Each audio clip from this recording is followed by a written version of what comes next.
Hello there, folks! And you see the Discords. Why is the Discords on the screen? Ah, I see why. It's capturing an image. I mean, the window. There you go. Now you have a... Well, also a very boring image, so it's... basically... But regardless. So yeah, I actually started doing a little bit of this yesterday when I was streaming. And it's essentially... Well, Elite's amazing update they did on beta completely reset all my keybinds, and I'm loving that. Yeah, it's great.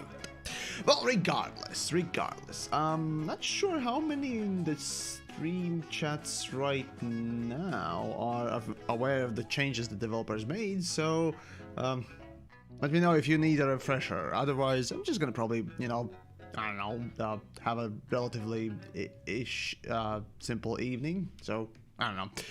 So yeah, if anyone doesn't know, let me know. I'll try and give you a quick rundown if need be. Anyways, always back up your binds file, you fool. Yes. But the thing is, I don't usually have that many binds. The only things that I bind a lot are the camera ones, right? The camera ones aren't default well bound, if you will. So the free camera is the one that I really just need to bind the most. Followed by the fucking shit scanner a little bit. And that's about it. Well, okay, fine. There are a few more things that I actually here. Okay, you know what? For quality of life, if you ever go combat, if you do combat stuff, right? Also super cruise. Yes, that's very important. Super cruise, targeting. There we go. Targeting. If you ever go fighting, right? What I recommend actually is cycle next hostile. Bind it to scroll wheel, up or down, depends on what you prefer. And the other one for subsystems.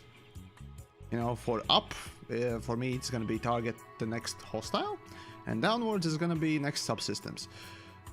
You know, because it's a scroll wheel, it's gonna make it easier and all that stuff. So yeah, that's what I personally like to use, and yeah. There we go. Anyways, let's see what we got. Flight mechanics, I got that. Hyperspace jump, don't care. Landing. No.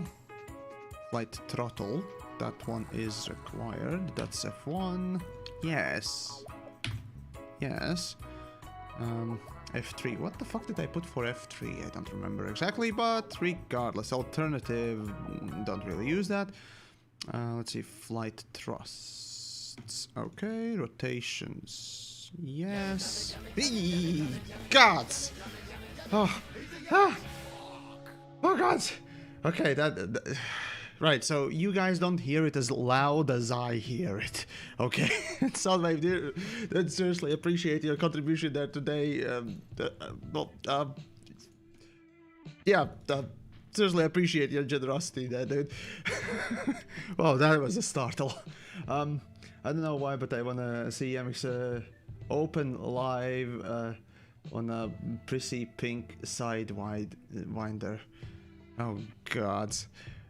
Well, okay, you know what, I'm gonna do one thing. I did want to test out in beta right now with my fleet carrier just one thing, right? I do want to test out well, what happens essentially, or how it looks when you are on board as you're jumping, right? And once that's tested, I could actually go for the live game and just do open, you know, combat stuff and so on and so forth. Now, right, actually, before the stream started, I was reading the chats a little bit, at least on the YouTube side, since that was the only active one for the time, and the thing is, right, when it comes down to discussing changes and so on and so forth, again, if you don't feel that, you know, Elite is doing something wrong or right or what else, remember to voice it, but voice it for, you know, developers. Let developers know about that stuff rather than just sort of going at each other's throat and what else. Convincing each other is an important thing indeed, and you know, if you have any, you know, things you want to sort of nag at me, if you will, about my complaints on upkeep, that it's absolute horrible horseshit garbage, well, we can have a discussion. But that's the thing. For the betterment of the game, you know, if there is one thing, you know, you should probably do is just, you know, try and rather convince than shout, if you will. Make an argument interesting. Aggressively convincing each other. Well, you know, yeah. I mean, then again, my videos, well, actually, no, in my videos I try to make a joke and, you know, that's when the loud noises happen and so on and so forth, or something absolutely stupid happens, you know, then TheYamiks goes, oh, wait, hold on. Hold on. Jesus. Guero! God, thank you. Oh, wow. Oh, fucking hell. Scorpius, something. So, Scorpius had a good mothballing idea versus the traditional fronted development's balls deep approach. Let's see, Scorpius. What was his idea? Oh, god damn it. Well, if you can remind me which one of the ideas he had, because can't really sort of pin one specifically down. Anyways, right. Set a tariff, blah blah blah. It doesn't matter. Right. So actually, as a matter of fact, fuck it. You know, might as well set the maximum tariff. Right. So developers did say that they would be putting or changing the debt, right, alongside of upkeeps and whatnot else that they basically, you know, told us about, right? So as you can see right now here, yeah, you can see it. The upkeep is 5 million a week, right? So that's the sort of cut down price point, whatever, for upkeep that they put in.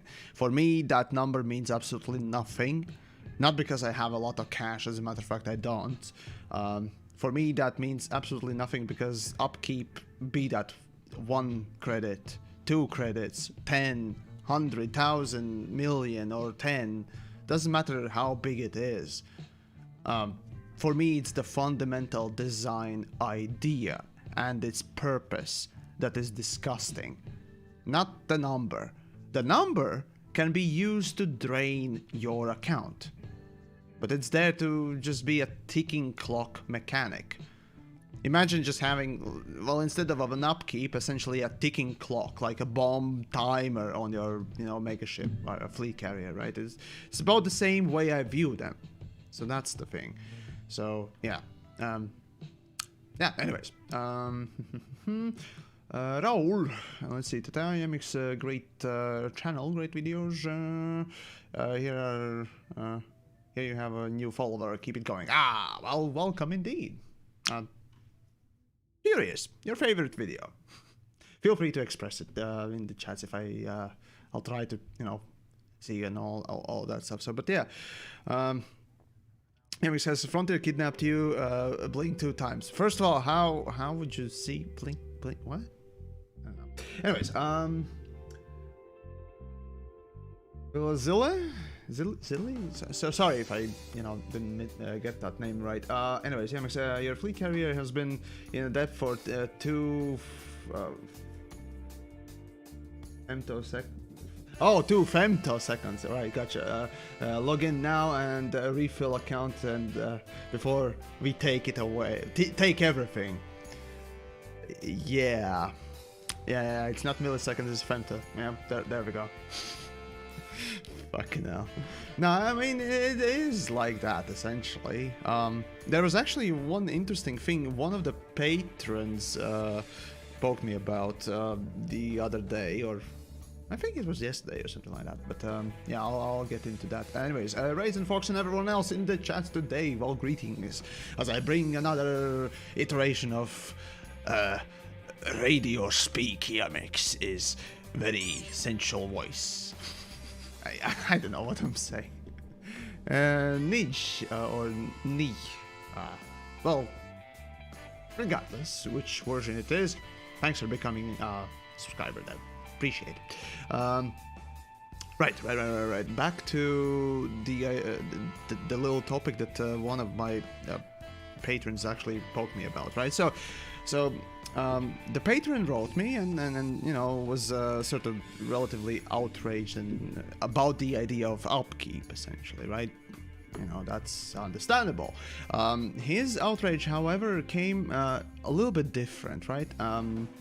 You know, he essentially had this idea that, oh, hey, I like the fleet carrier, yeah? Or let's say I like a fleet carrier, right? What happens if I buy a cosmetic on it and then lose it? As in, then lose the fleet carrier, right? You know, what happens to the cosmetic? Well, obviously the cosmetics, just like normal ships and whatnot else, they are literally on your account and they will be available as soon as you have, you know, something to put them on, right? If you don't have a fleet carrier, well, where are you gonna put the, you know, skin on?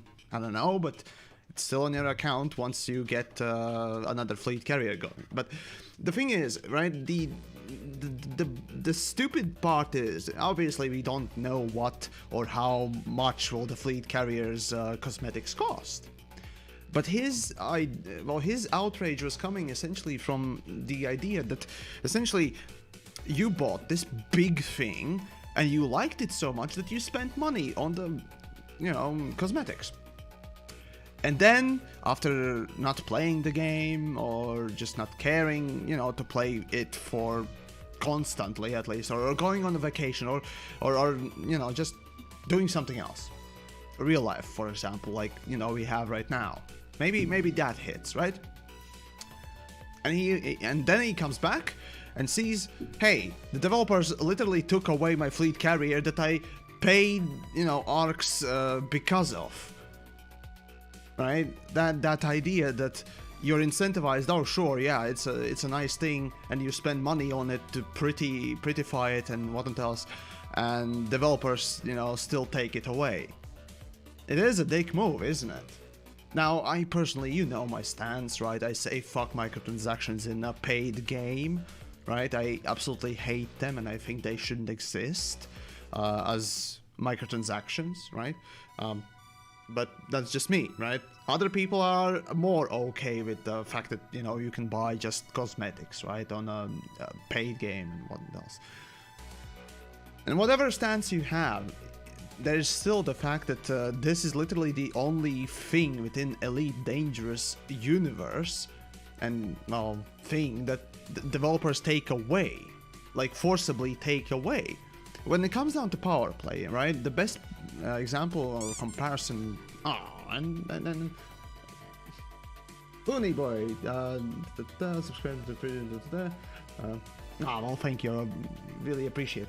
I have to watch your streams. Well, yeah, it's an interesting state of the world, right? You're sitting at home and probably not, you know, knowing what to do with yourself, and lo and behold, TheYamiks is streaming, yes. But yeah, anyways, I was, goddammit, what was I on about? Oh, Jesus freaking Christ. Some of these alerts tend to hit me off the rails there. What was I talking about? Fucking hell. Think, TheYamiks, think. Brain, work. Fleet carrier deliveries. Fleet carrier, what? Spending arcs on fleet carriers. Oh, right. Arcs on fleet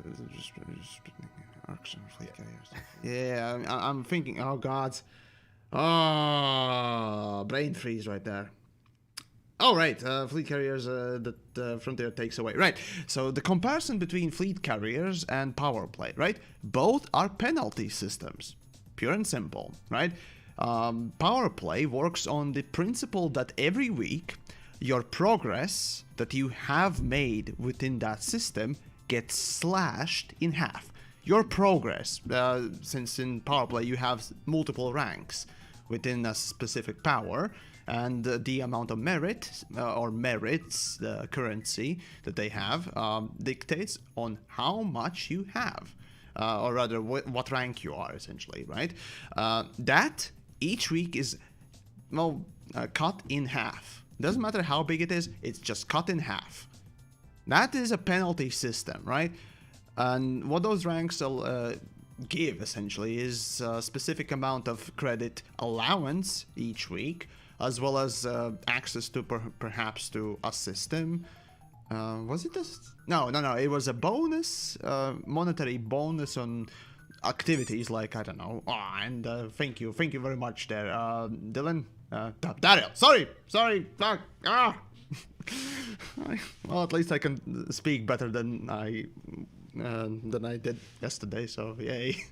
But yeah, basically Power Play works on the principle that every week you need to constantly grind it to upkeep your rank if you want to, have that bonus that you have from Power Play or access to that module, right? And all that sort of stuff. But it doesn't take away if you buy the I don't know, what was it?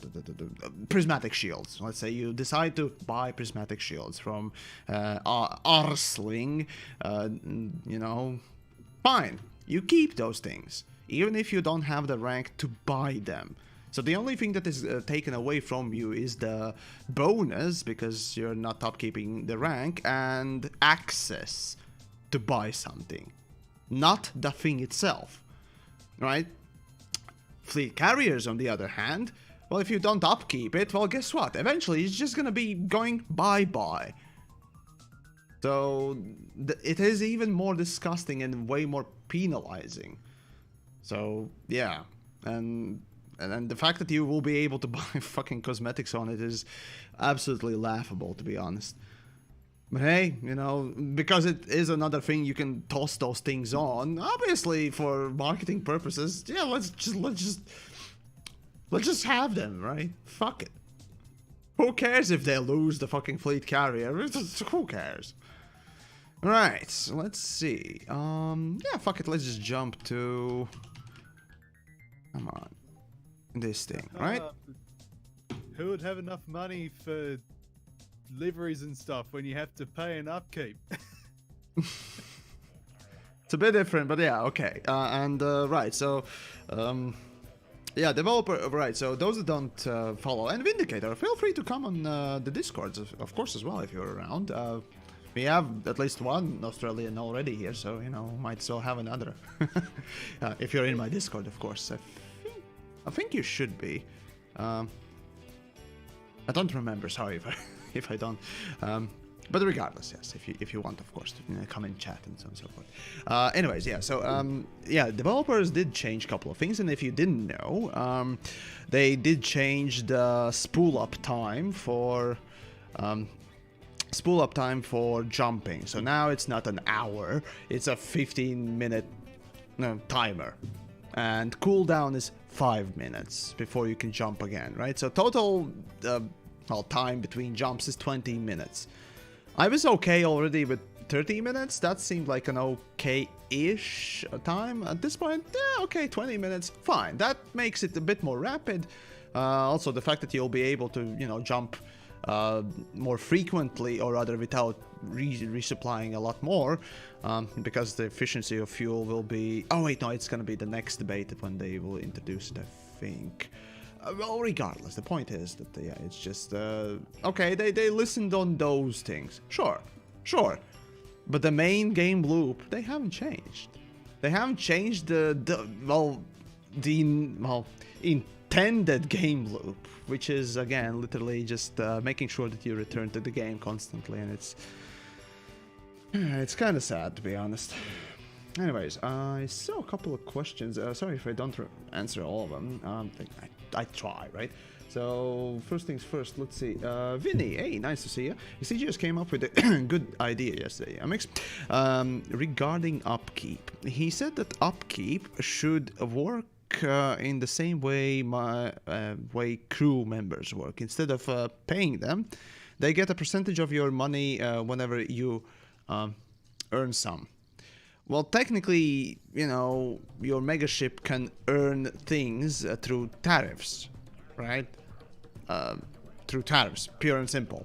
And, the upkeep is that thing. So it's kind of a roundabout way anyways.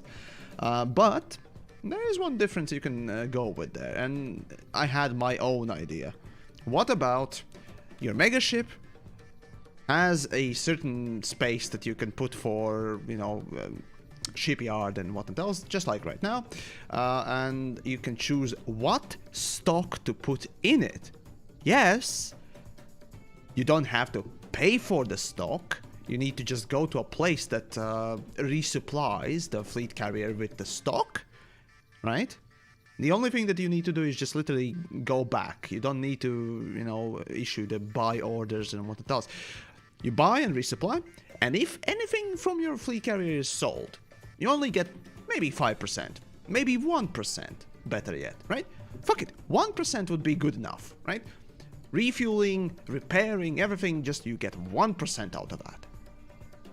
That would be far more positive and encouraging feature than actually an upkeep, because upkeep is purely negative, right? It's just purely negative. Yet if you were to not worry about the upkeeps and whatnot else, Vindicator, right, give me a moment. Let's see, Vindicator, you should be getting, there we go, content creator role, and you can join. There we go, lo and behold, Vindicator, folks. Hey, how you going? Actually, kind of in better spirits today. I don't know. Yesterday I was watching those changes, and I was thinking, yeah, pretty much what I predicted.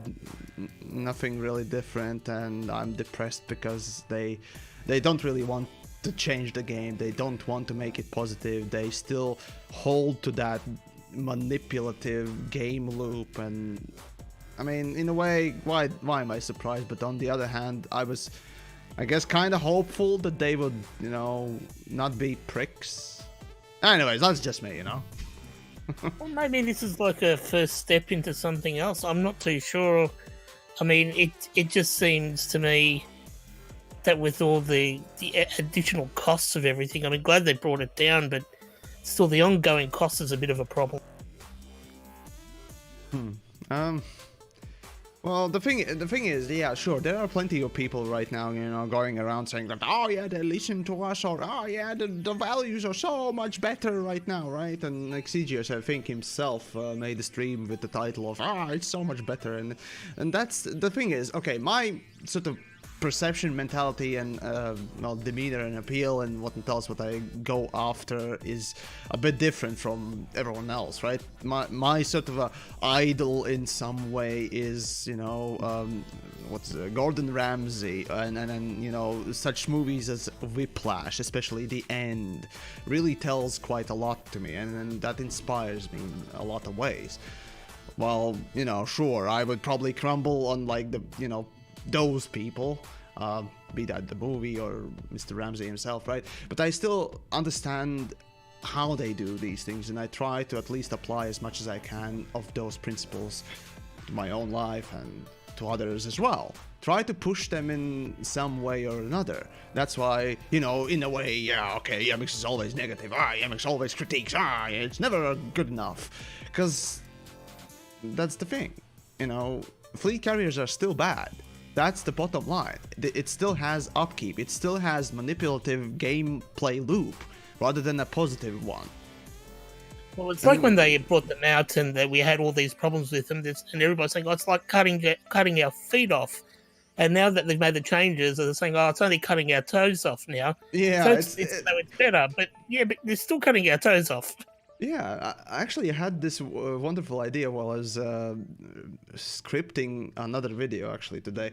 Right, I had this idea that, these changes are so good, as a slave.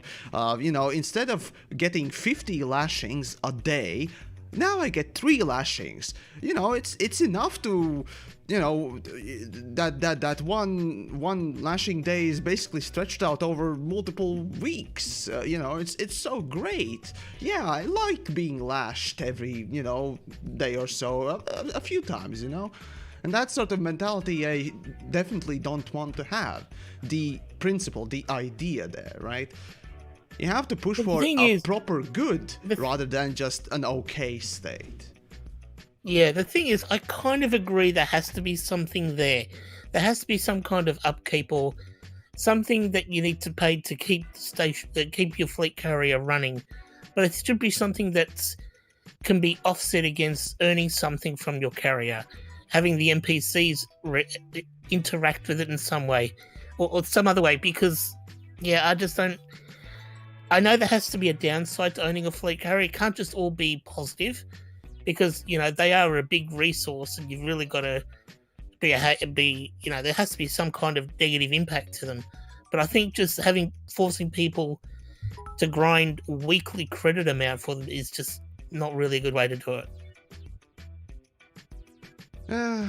Well, that's not only grinding. It does affect, as Red Letter Media says. You might have not noticed, but your brain did. Your brain subconsciously remembers these things, and well, it's used against you. The fact that you remember that there's something negative going on, and that drives that player engagement that developers seem, or the higher-ups or management want to see on their spreadsheet, disregarding the fact that player engagement is driven by the fucking negatives rather than positives. But, whatever, fuck it, spreadsheets rule, we have our perfect stats, or probably Chinese investors are happy, who knows? Remember, what would be a good cent, way? Is I reckon a material exchange on the carriers, and you get a percentage. Materials of it. Are another form of grind, and it's just disgusting too. But anyways, no, but like other players can sell materials for other components, and you get like a cut of it. Some kind of. There's a good reason to have a carrier. There's a reason that it's worth paying those credits per week to own the carrier. You're getting something more out of it, something that you don't have to do, if you know what I mean. Well, the so-called cost of convenience, but no, something more than that. Something tangible, like materials, or I don't know, something. I don't know. One thing though. Nundin? Did I get that right? Hopefully. Well, thanks for the bits there. Really appreciate that. Let's see. There were a few other... Oh, right. Somebody asked me to say something positive. Okay, I can do it easily, right? I already said that the jumps are improved, even slightly beyond my personal expectations, so that's one thing. But no, that's not the only thing, obviously. The Universal Cartographics, congratulations, folks. We did bully them into putting in cartographics, folks. I agree. It's good. Oh, Dexter, thanks. Really appreciate the thumbs up there. Yes. See, I can be positive sometimes, I mean, the design is okay. I've previously also said that the fact that the developers have chosen to reuse the capital ship jumping animation and even touched it up. Fuck it. That too is a decent idea. That's the right way to, use already existing tools to make something new, or at least expand it a bit more. Which is nice. Yeah. There's far more negatives. But now, right, so Indicator, you were saying a couple of things, yes. Huh? I think it's more or less just the one major negative, really. I think everything else is pretty good. I'm pretty happy with everything else. There are a few things that are... one is a questionable thing, and the other one is kind of a... more negative than positive, but I'm still kind of wavering in a way. But still, so the questionable thing, right? Beyond the upkeep, right? The questionable thing is the commodity market. Should players be allowed to transfer credits? That's the big question. Should players be allowed to simply and outright, transfer credits from account to account? That's the thing. That's a messy area. Exactly. That's the thing, right? Because I'm going to have to say, and I know it's probably an unpopular position, but I think no. I think that's going to cause a lot of problems. No, that's the thing, right? If I was a game designer, right, in any game, right, straight up credit transfers are not allowed, or as much as possible discouraged. Because again, you can just simply have an account, let's say your friend, who got everything, right? And he has shit ton of credits, funds, whatnot else in any other game that you play, right? And he all of a sudden decides, well, yeah, come play with me. I'm just gonna give you everything, and you know, you go and play with him. Not only you miss the bulk, more importantly, the starter part of the game, learning about the functions and how the world works and how the universe and how the game rules are supposed to work and blah blah blah, all those things, right? The player misses those things by just having been given everything, right? And of course there's also the fact that, you know, the player doesn't get to enjoy the game. In a normal proper game, skipping the gameplay by just, you know, being given the ending is, again, that shouldn't be a good thing. In a game with a lot of grind, clearly, yeah. But in a game that is decent, let's say Dark Souls, or better yet, Half-Life, right? Half-Life, fuck it. Everyone knows what Half-Life is, right? You start the game and you're immediately, you know, teleported to the final boss with all the weapons. You don't know what any of the weapons do or how much damage or where they are good. You just shoot things and you maybe even kill the boss. And did you get much of engagement through that game? No. Even though Half-Life is a really good game, right? That's the point of credit transfers. That's why I'm thinking in Elite Dangerous, in such a massively grindy game, credit transfer from account to account alleviates a lot of that garbage. So that's a good thing from a player's perspective, but from a game designer's perspective, you still need to make sure that the player learns about, you know, rules of Elite Dangerous, you know. Well, then you start to have all these new people flying around in Anacondas, Corvettes, and not knowing what they're doing. Yeah. And I mean, you're already starting to see that anyway, with a lot of people getting rich these days. quick It's from. way too easy. Yeah. Yeah. So Does the carrier management view actually let you see carrier jumping? Unfortunately not. Oh, bugger. So yeah, that's the ambiguous thing. I'm more leaning towards it shouldn't be allowed, because again, it's the I try to go with the game designer's perspective in mind more often than the player's perspective, because players are shitty, right? We're all shitty when we play the games. We try to find the best ways to do things, or how to exploit or not do specific things, right? And play in our way. And not always that's a good thing, right? And yeah, so yeah, I don't know. I really don't know about the fucking commodity market. I think there should be some kind of limited commodity market thing where you can offer to sell or buy goods, but you're limited by the market value. Say 20% of the lowest market value and 20% of You're the still highest limited. market value. That's the thing. The current you're commodity still market limited. is a percentile, right? Yeah. You're allowed to sell according to galactic average, right? 1000% is Yeah. the maximum, and minimum is 5%. Or if you're buying, you can buy it for 1 credit at minimum. That's the difference between selling and buying. Yeah. Selling is minimum Okay. 5%, which is weird. But anyways, that's, yeah. Still, it's... Yeah, I know. Yeah. Oh well. But yeah, and the negative that is the other negative about the fleet carriers is the stock purchasing, right? Sure, fine. If you have the idea that no, you should not have a floating Jameson memorial constantly running about, right? And yeah, that's kind of understandable, you know. Big stations still should have an appeal. But then again, if you really want to just bring, you know, something with you, something that is very much needed for your excursion and whatnot else, sure, yeah, you should be still able to do that, but within a limited amount. But then you have the stupid, you know, packages that is a negative, right? So you can't really choose what you bring.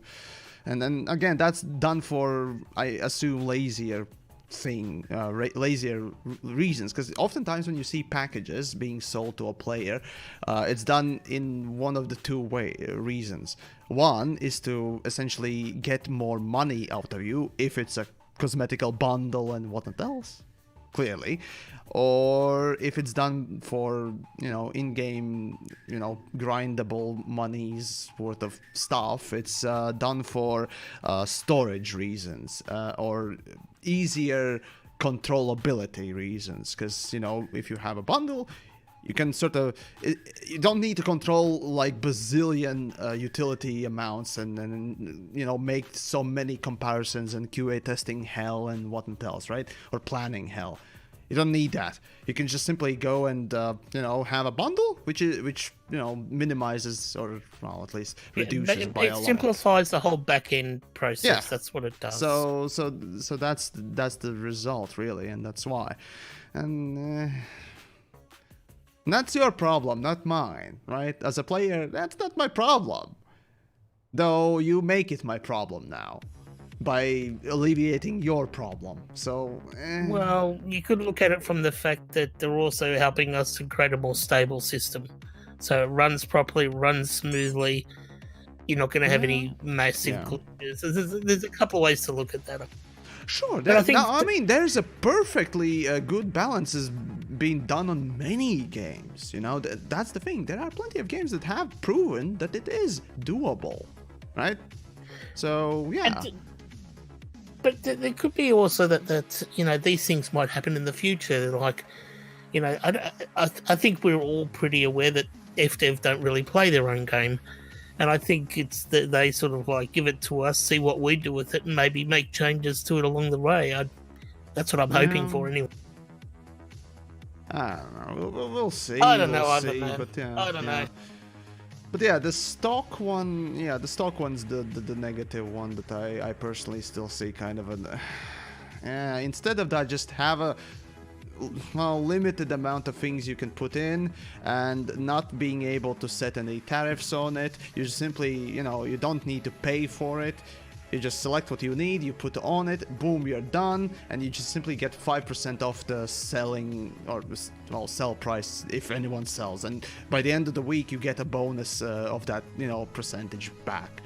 And that encourages you to come back rather than having an upkeep. But whatever, I just want to see a game feature that is a positive reinforcement for me to come back rather than a negative one. But hey, I can just, not just weird. That I agree with. I reckon there should be something that drives the carrier that gives you something in return. It actually gives you something back. Something's happening in the background that actually adds something to you, gives you something tangible. And Twilight Shift, thanks for subscribing there, really appreciate it. I try to, do the shoutouts as much as I can. But anyways, right. Actually that reminds me also about another thing, right? Vindicator says, they kind of have to have a point, in a way or another. And Exigius also says that, right? There are a lot of people that still ask the question, what are they really for? What's the point? What's the reason of having them? If, everything on them is either the same as in a starport, or more expensive, most likely, because everyone will put a fucking tariff on everything, right? So what's the point in going to a fleet carrier when you know that it's not going to be cheaper, it's not going to be benefiting anyone but the fleet carrier's owner? So what's the point in going to fleet carriers? Besides, the whole point of selling anything on a fleet carrier to other players is just a pipe dream. It's never going to happen. Yeah. Maybe in deep space, somebody might buy and that's something. That's the edge line, right? Edge case, rather. And how often does that have to happen before it'll cover fleet costs? Upkeep costs. I know that fuel selling is actually in my account, in my 2,000 plus hours and whatnot else, I've spent only 1,200,000 on fuel. 1,200,000 credits on fuel in my whole lifetime, right? And Yeah, everyone else has about the same. I too. So yeah, repairs a bit more, obviously, but even those are relatively low. As a matter of fact, how much I have spent on... Well, I don't know, that's a good question. Repairs, let's see. But yeah, and the thing is, right, instead of just having that constant tariff that actually deters people from going to your fleet carrier, you can just simply have a flat, simple 5%, you know, reward for selling the stuff or, you know, having sold something, right? Yeah. No one pays extra. You can't set a tariff on it, which means that you can expect the price to be just the same as in any starport. But the thing that you know when you would potentially buy from a fleet carrier is that, hey, if I buy on it, that 5% of, you know, that price that I pay for a typical ship, you know, doesn't just vanish for the servers. Or it doesn't get deleted from my account. It just, you know, that percentage goes into someone else's pocket. I support that person, right?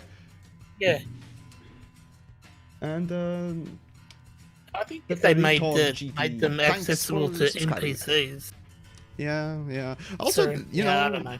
NPCs would also be docking, and you could, you know, potentially get a random number every week, right? A random amount of NPCs. I mean, that'll just at least selling. help offset the cost. That would literally be just like Power Play's weekly bonus check that you get. Like, only the difference is it's not 1,000, which you usually have. It would be maybe 1,000,000, right?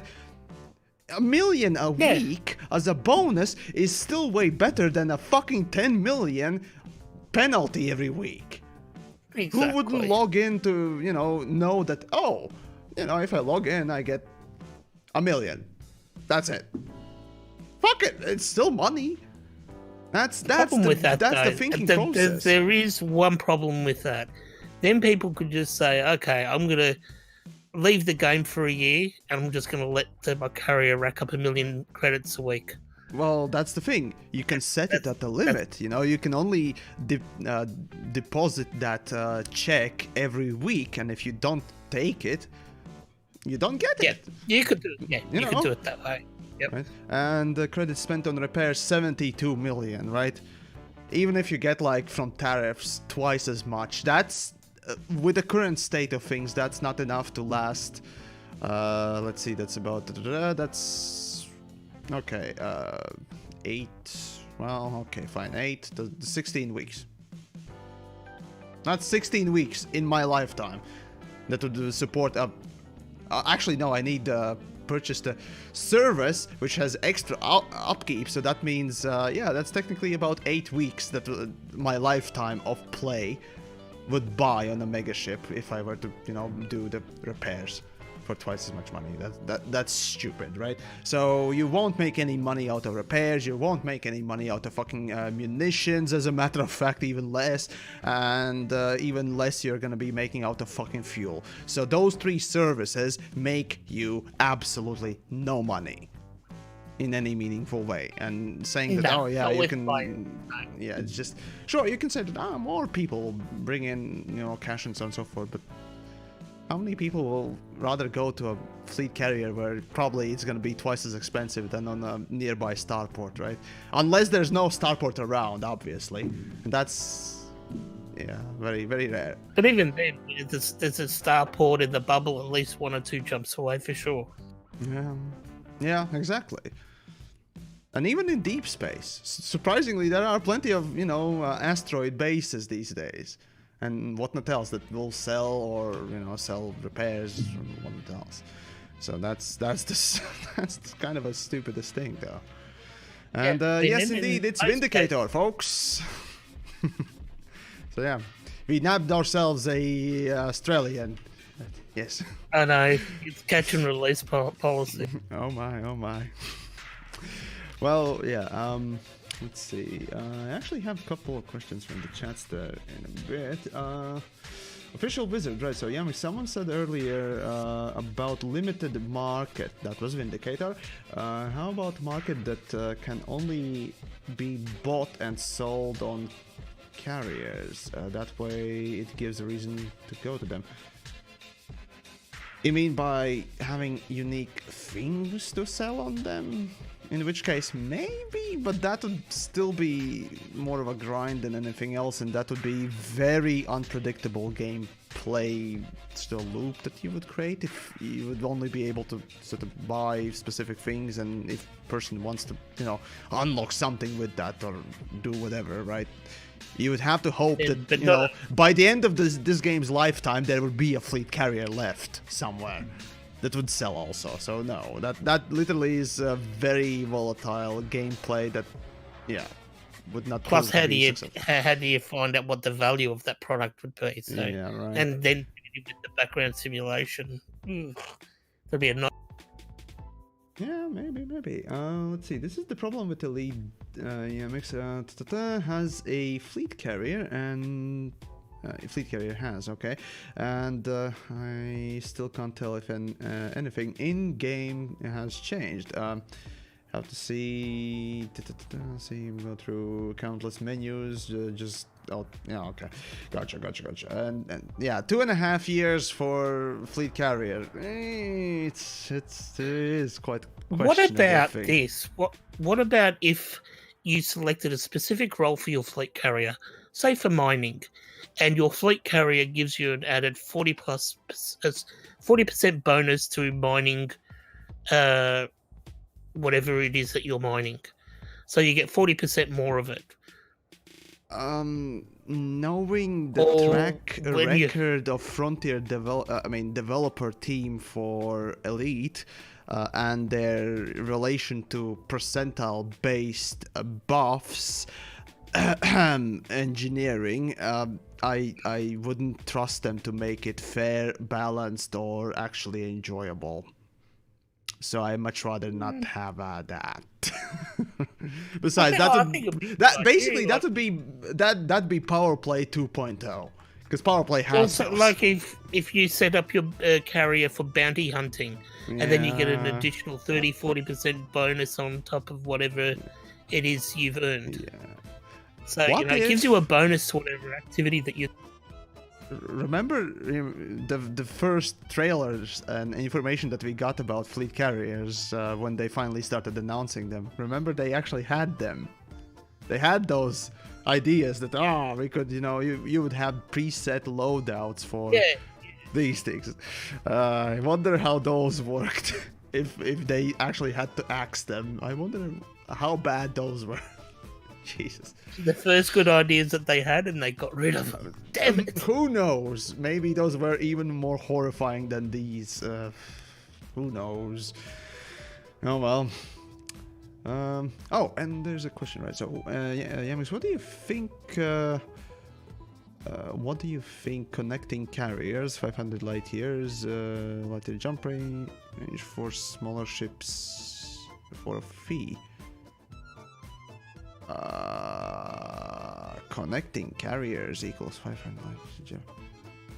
Not sure what you mean by that. I think you like a Stargate, so they. Oh, right, yeah, okay. So basically, having the fleet carriers as transport and people pay for the transport.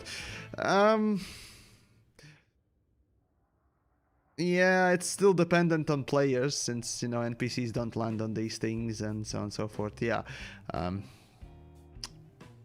Not very likeliness of earning anything, as a matter of fact. Why would you, in a way? So, I don't know about that, though. So, yeah. Oh, well. Let's see.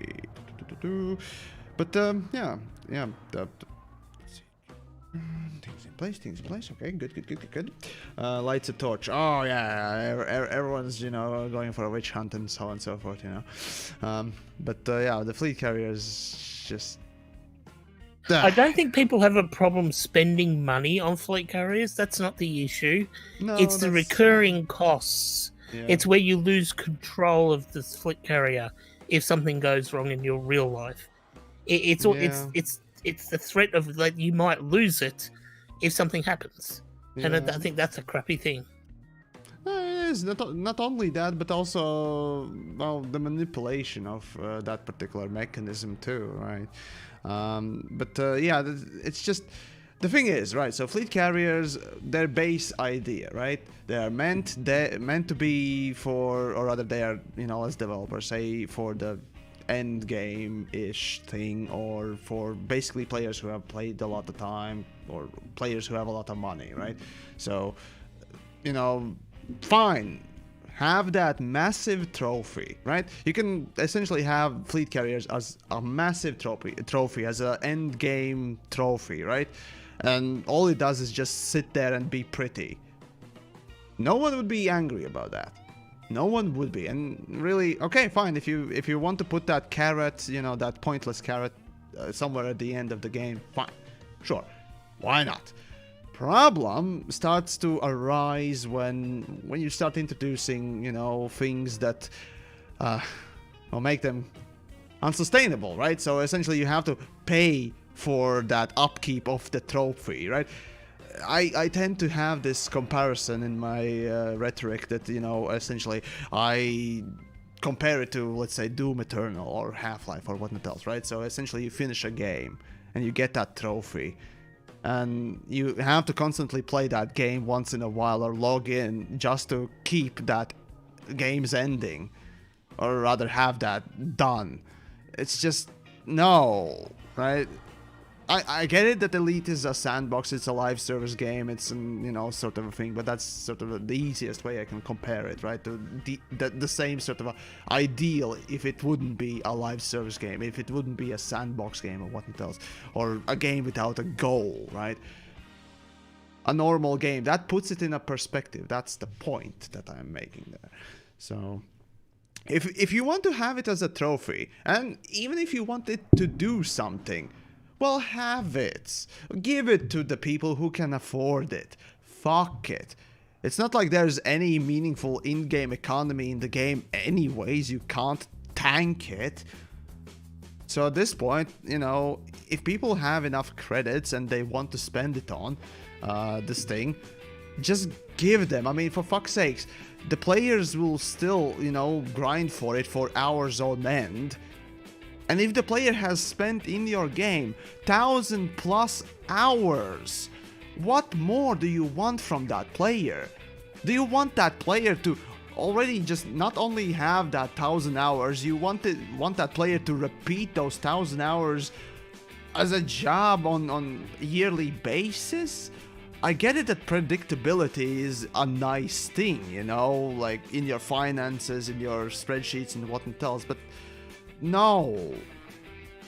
That player already gave you its money, that player already supported you and enjoyed the game tremendously, more than any, as a matter of fact, more than, in a way it has right to, anyways. And you reward that player with the weekly upkeep, with a mental trick, with just even more piled on crap, because that player has proven that he's willing to do that once. It feels scummy. That's my point oftentimes, right? And that's how developers want to treat the players who have played this for this long and have been supporting the game for so long. That's the saddest thing, to be honest. So yeah, I don't know. That's just me, No, I agree with that. I just think having the upkeep costs is just too much of a negative impact if you can't keep up. Yeah, it's a the punishment. risk of, I mean, even if you had the week, I don't mind the weekly costs if there wasn't a risk of losing it.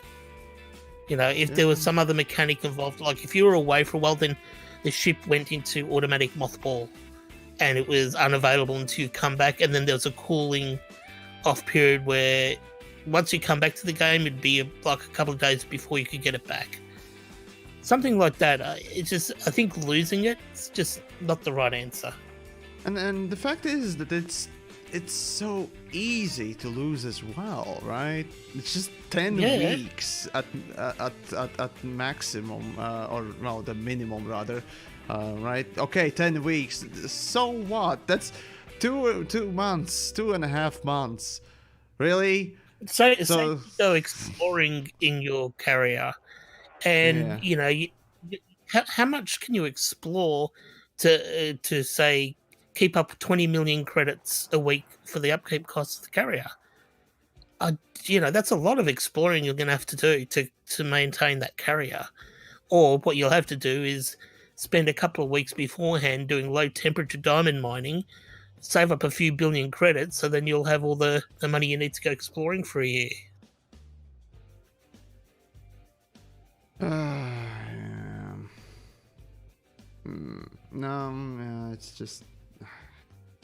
Oh right. Actually, there is one little interesting top. Ah, right. Yeah. Here we go. Right. So the comment that I have from Ngrai, sorry, no, Mosquito. There we go. So yeah, they have the upkey because they want to have a way to remove carriers from the inactive players. Is there a better way? I bet. Right, actually, this is not the first time I encountered the idea of, the developers have designed these fleet carriers in a way that, if you're not using them, they would be disappearing from the game. And see, here's the thing, right? So, Exigius and other creators that I spoken, in the last weeks or so, some of them have come up with alternatives to not having them appear on the super cruise or what else if you're not active. If you want to alleviate the server stress or upkeep. The thing that you need to pay for with real money, right? And then just make it, balanced. But that to me really is kind of an excuse, isn't it? See, okay, if you say that our developers want to clean up the galaxy of these derelict fleet carriers, why? My question is, why do you need that in the first place, right? Is that really a necessity, right? From not taking into account the performance hit, right? Is that a necessity? Okay, there are bazillion fleet carriers in one system all of a sudden. Let's say, the purchase the station or system, right? Okay. Oh. Shushin. Thank you very much. I'll read the message in just a bit. But the thing is, okay, so let's say you have the argument of, okay, well, they take up space in the UI. For me, that is solvable with coding. That is solvable with filtering, and then many more things, right? You can still have the fleet carriers exist and be actually there. You can go and look at them, even if the player is long gone. All sorts of things. For example, let's say, okay, this is a morbid scenario, right? But let's say there is a player, that suddenly, because of the recent illness, passes away, right?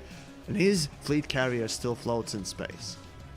And his friends or, community can, at least visit it once in a while to remember that point. It becomes suddenly a memorial even, right? Or it can become even, something even positive, right? Even more than that. That's the thing. Why remove them, right? Why do they really have to be removed? If your argument is that the servers can't handle it or the UI can't handle it, those are solvable things. That's the thing, right? Those are solvable. So, yeah, I'd much rather have them in the game rather than not have them. That's at least my perspective, you see. So, hopefully that answered the question. And we got super chats from Shushin. Let's see.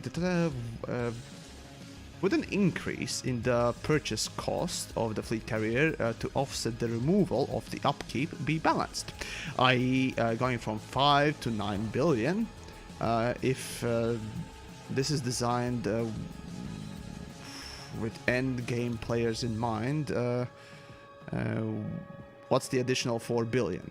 Right, so here's the thing, right? Actually, that's an idea that I played around with myself, right? So let's say fleet carriers didn't cost 5 billion. They cost 50.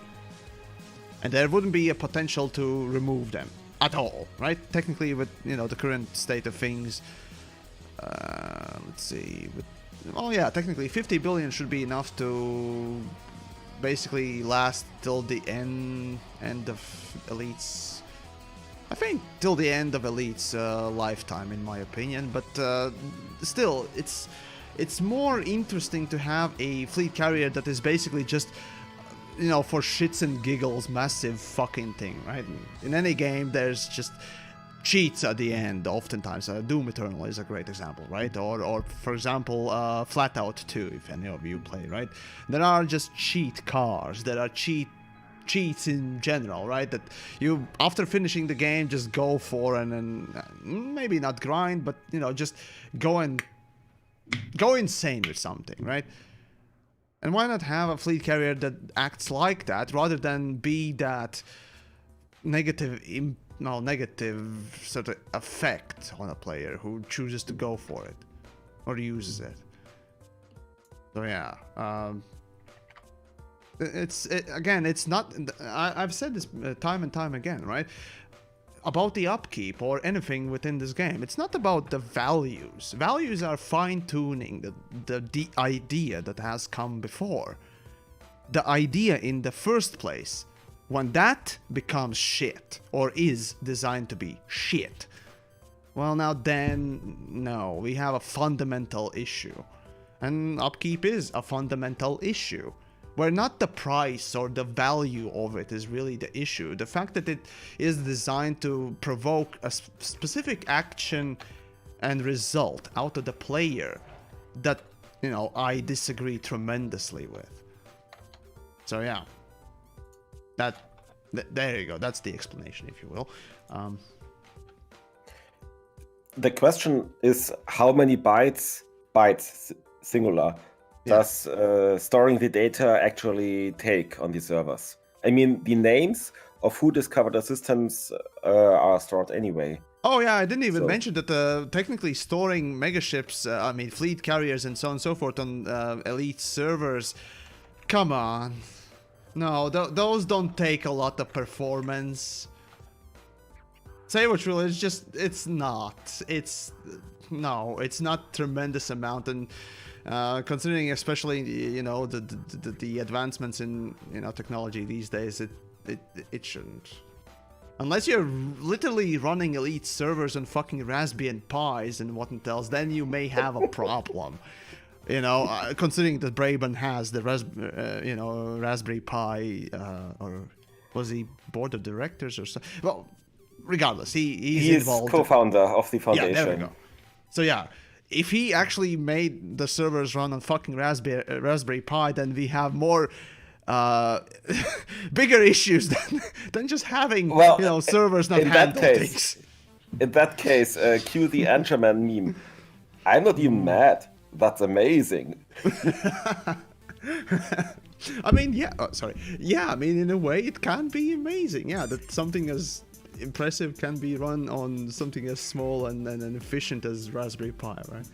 And Honorable Gold Dragon, yes. What if you could explore derelict carriers?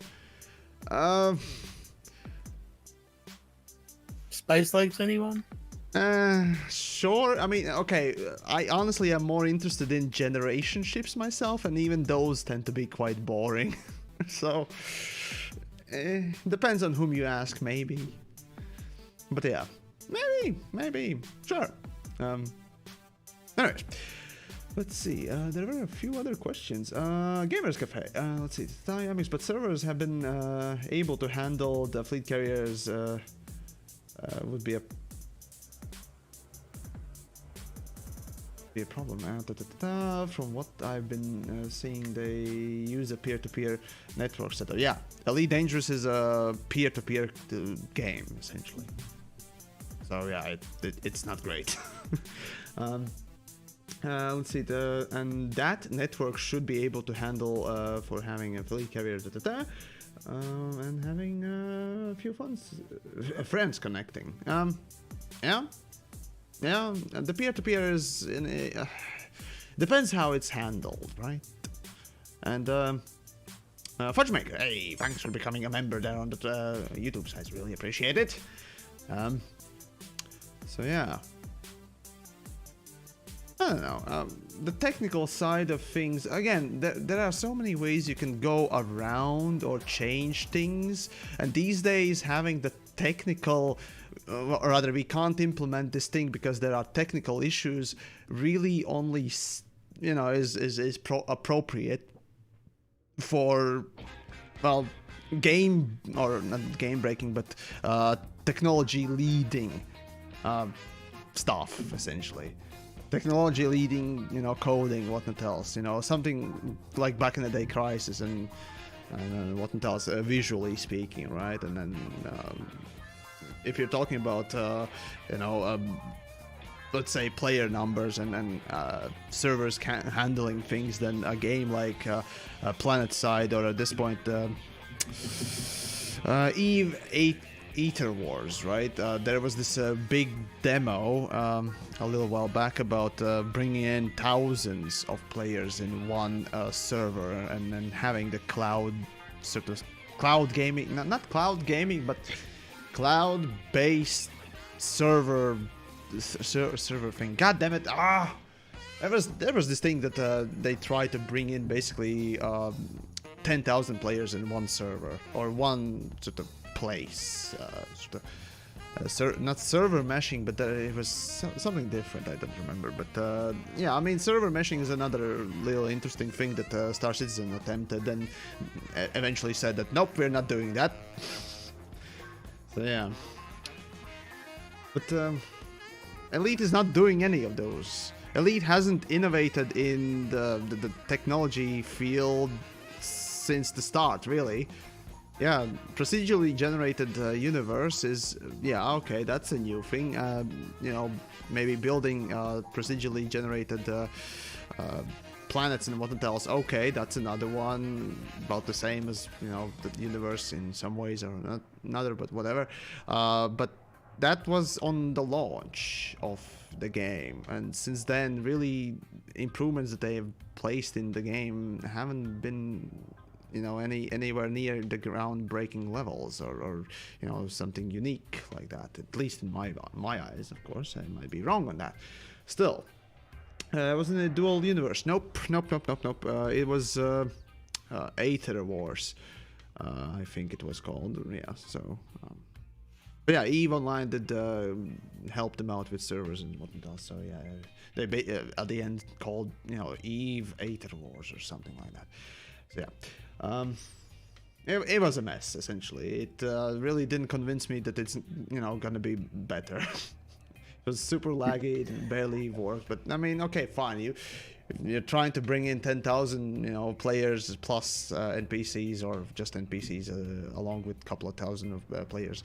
It's still interesting, right? And even, you know, a few fucking years ago, PlanetSide 2, right? The good old fucking PlanetSide 2 is able to bring in 1,000 plus a little bit more players in one server and play together with all of them in a one map, right? And that's an FPS game.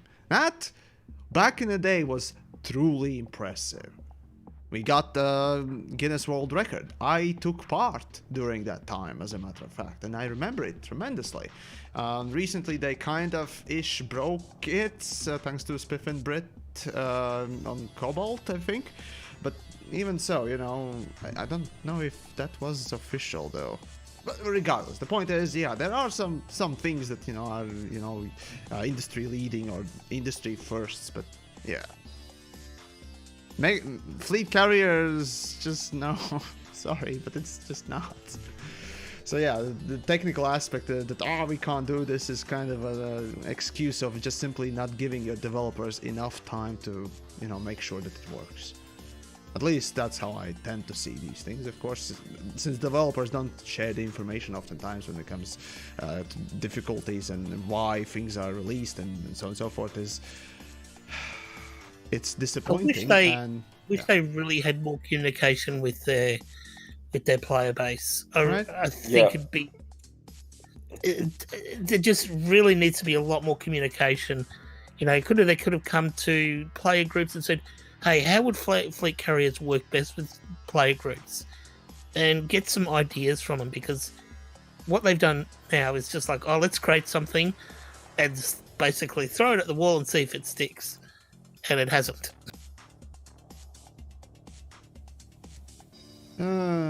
Well, I don't know. The thing, okay, so if you're actually returning to the whole topic about communication and technical issues, right? Squadrons. You see, back when they did, you know, talk about squadrons and releasing squadrons, developers did say that, we're gonna bring out squadrons, it's gonna be, you know, they kind of implied that it's gonna be a guild system, which they intended it to be, and blah, blah, blah, blah, blah, blah, blah, blah, blah.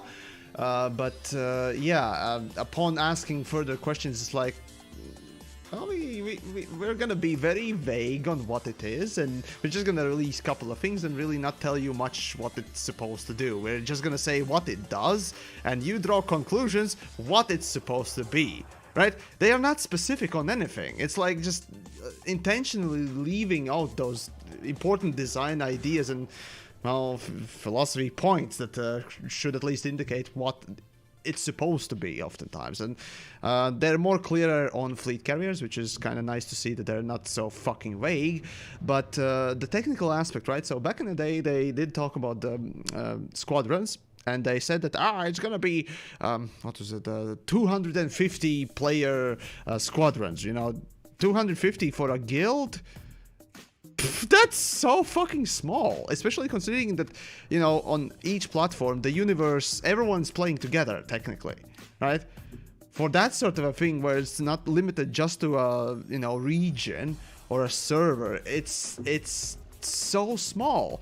And of course, I was a big proponent of that fucking stupid number. I asked for more, and, you know, a lot of other people also said that, and so forth. And then they said, oh, okay, fine, we're gonna double it. 500 players squadron.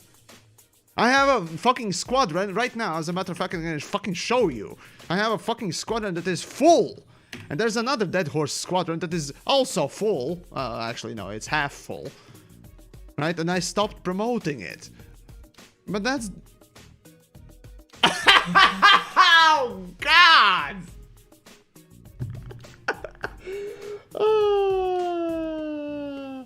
And anyways, I'll continue. I'll first of all finish the thought, right? So developers did say that, we can't put in more than 500 players in the squadrons because technical difficulties. And I was asking, what are the technical difficulties? And no one could answer me the fucking question there. And I suspect it wasn't the technical difficulties that was the thing. See, squadrons have quote-unquote leaderboards, right? Squadrons have leaderboards, and leaderboards means that they intended the fucking squadrons to be a competitive thing. And while I get it, that there are people that enjoy, you know, guild conflicts and so on and so forth, and have that. And perhaps limit the people that can participate in the competitive aspect to make it fair among all the people, not just bigger and maxed out squadrons versus the two-man squadrons or whatnot else, right? But then to essentially have that excuse of, we have technical issues. Oh, sorry, no, we have leaderboards that, you know, would be completely, you know, borked if we allowed, you know, 1,000 or more than 10,000 player squadrons. Even though players would finally feel that they have a fucking community within the game, not outside of it.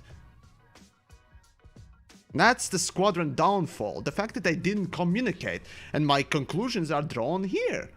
You know, I look at the leaderboards, I see the fact that they tried to put, well, really the only active portion of the fucking squadrons is the leaderboards, and it was intended to be leaderboards, so I draw a conclusion that it was meant to be a competitive aspect, not a social one. Well, it had a social aspect of it, but it's like a half-baked fucking feature, and, you know, when I pressed for details on it, all I get as an answer is technical difficulties. I don't know.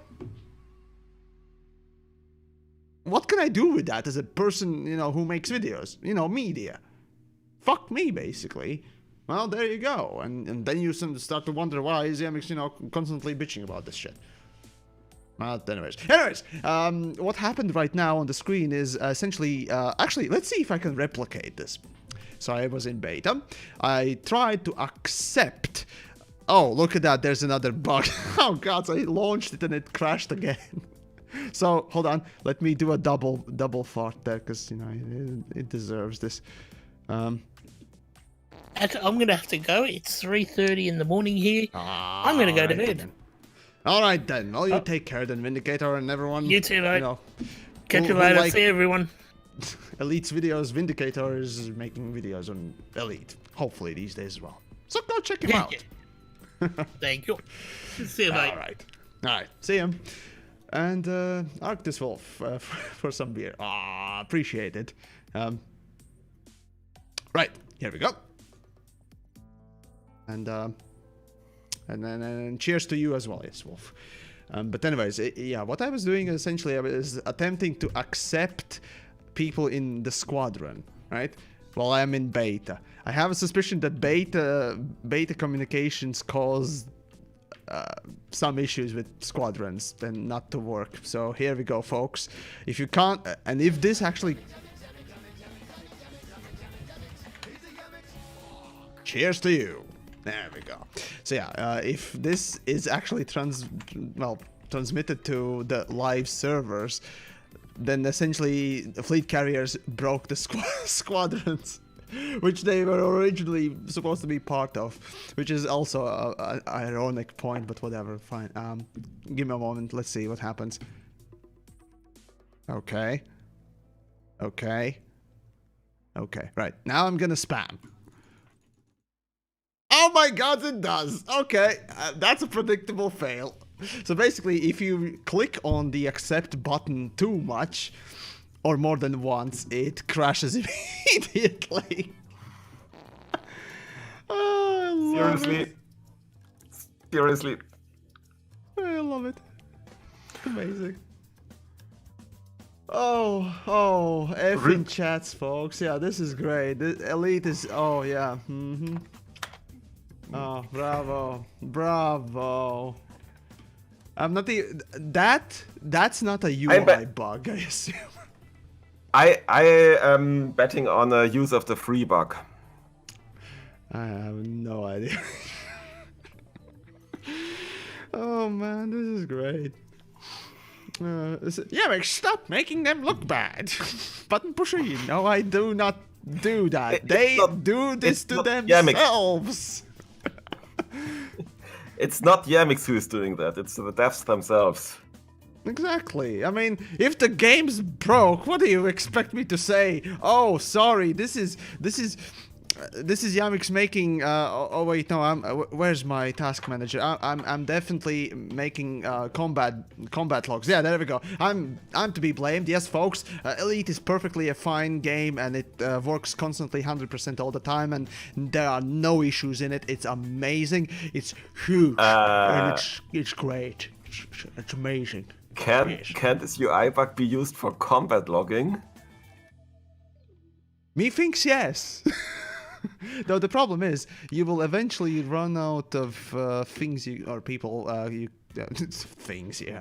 people to accept. So let's see. All right, can I accept the last person? Yeah. See, mine is full, right? I click on it.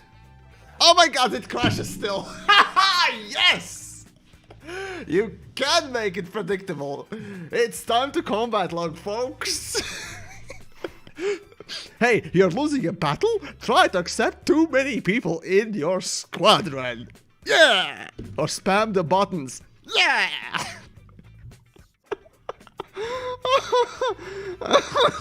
Oh my gosh, this is great. Oh, it's great. This is great. I needed a good laugh. I don't know about you folks, I needed a good laugh. Lovely. Delicious. Yum yum. Oh, right. Let's see, what else can I break? Can I break anything else? Actually, now it's on. Let's see if I can actually make it predictable in some other ways.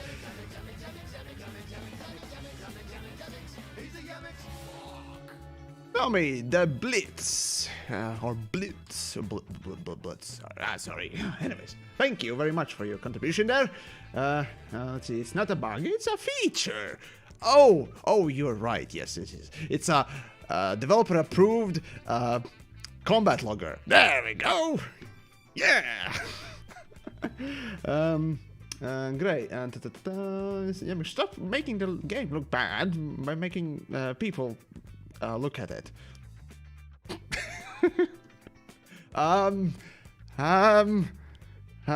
What have I done with my YouTube channels and my videos and the Twitch channels and my Twitter especially? Oh God, I will be going to jail now. But no, on serious note though, let's see if I can spam buttons. What buttons could I spam? Let's see. No. View pinned. Let's see. Well, I can't really spam that one. Pin bloop. No. Some audio log buttons or Galnet audio log. Ooh, yes. That's an interesting Galactic Powers Galnet. There we go. Right, Galnet actually had some wonderful buttons, so let's spam those. Yes. All right. Houston, we have a problem. Galnet's dead. Oh right, that was a thing. Oh well, right. You should still have audio logs in discoveries. Nope. Well, yes, discoveries, yes. Let's see. What can I spam? Let's see. Codex. Moment. Knowledge base, yes. All right. Let's say Raxler. Let's spam the buttons. No. The funny thing is that the UI is broken on Codex too, so it's fun.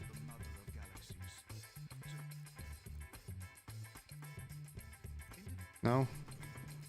Let's see. Let's see. Where's my fucking playlist?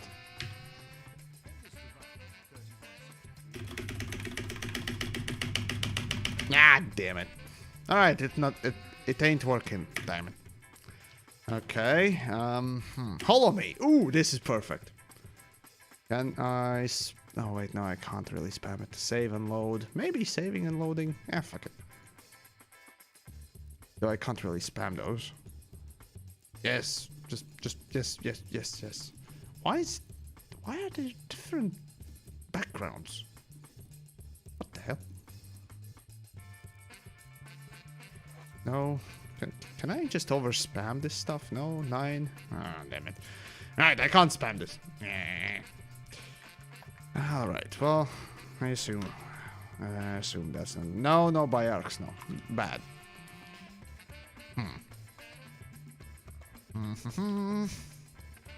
What else? Codex? No. Career management? Let's see. No.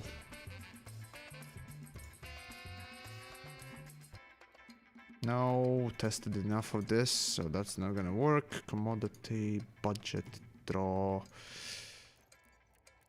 transfer max. Yeah.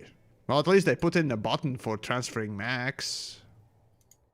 That's kind of okay-ish, I guess. Not really, but anyways. Look at your flight log. Oh, that's actually a good idea. Let's see, flight log. Session log. No, nothing. Yeah, damn it. And I was so hopeful at breaking the game, damn it. Oh. Oh well. I guess not today. Well, shit. Tourist beacons. Huh? No, nothing. Damn it. Alright, well, oh, fuck, right. I promised I would be going in live games open. Yeah, fuck it. One momentum. I'll switch then. Because there's really nothing else to do in beta, to be frank. Exit the desktop, yes. One momentum.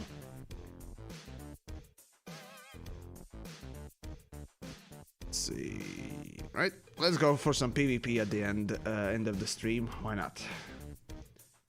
It breaks your UI if you go a couple of tabs in status. Oh, that's neat. You make sure that you report it to developers, as if they're gonna be fixing that shit. Yeah. I mean, for how fucking many years has the lockout for selling hardpoints been in Elite, right? That's been in there for fucking ever. So yeah, I'm not holding my breath for that. Please go mining in open. I mean, move some friendly pirating. Well, Dongle. If I were to go, you know, mining with this ship particularly, I would probably not go in open. So yeah. Where's my ship? I mean, yeah, really just go with. Oh fuck. All right, screw it. Let's see. What do I not need? Nope. Nope. Yes. Actually, no. There's no. Let's see. Show mission markers. Okay. Wing markers. Okay. Don't care. Alrighty then.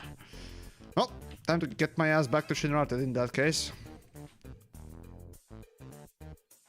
There we go. Alrighty then. And there we go. Yeah. I know. I kind of switched that a little bit late. Sorry. Kind of forgot. Oh well. Happens. Pro broadcasting right there. Oh well. Hopefully you folks will forgive. I do my best, I admit. Let's see, shipyards say they are going to make. Oh, what the fuck? I need more coffee. Oh well. Chris. TheYamiks is a master of marketing. Marketing others look incompetent. Competent. Ah, well, competency. Ah, well, regardless. Carrying on. Did I set? Yep, I set up everything fine. Oh, great! It's behind the fucking planet. God damn it! All right, carrying on.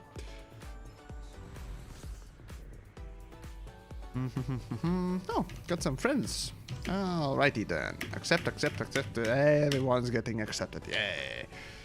Alright, what do we got? Did I accept those things? Nope. No, wait. I did accept.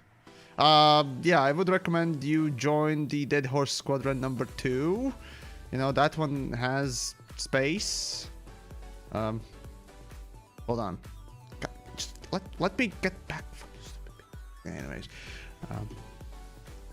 Squadron browsing, right? So DHS2. There we go. That's the squadron number 2. Dead Horse Squadron 2. It's half full basically. There's plenty of space there. But yeah, 500 player limit is absolutely stupid amount.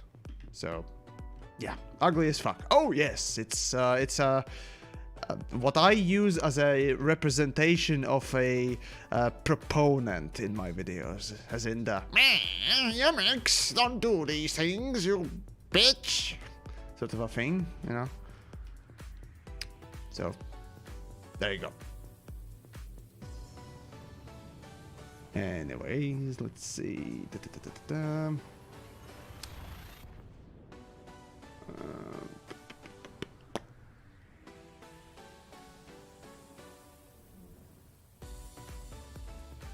Right. Let's see now. Whoop. Okie dokie. Let's carry on.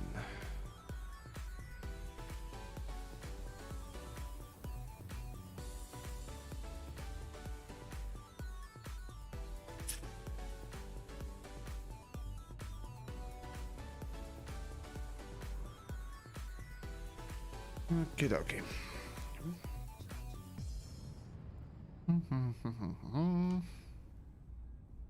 Yeah, just a typical mining ship, that's all. With a lot of limpets though. That makes it a bit easier to mine fast.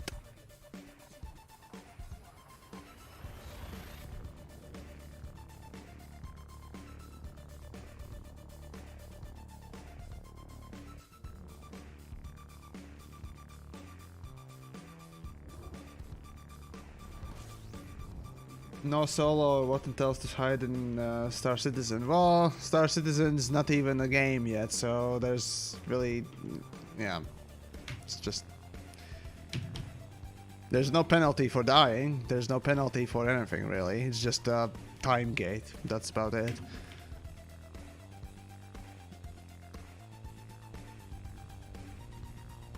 Let's see, should not, okay, here we go, yep, there we go. Joe, let's see. I just started playing and learning the game. Any good advice for a new player? Well, as a matter of fact, I've made plenty of videos that are quite helpful of gathering credits and other things. So you can, you know, check out those things. Just saying. Anyways, YAMIKS, considering that the way front-end developments handle carriers, do you have any positive expectations towards the DLC that is coming?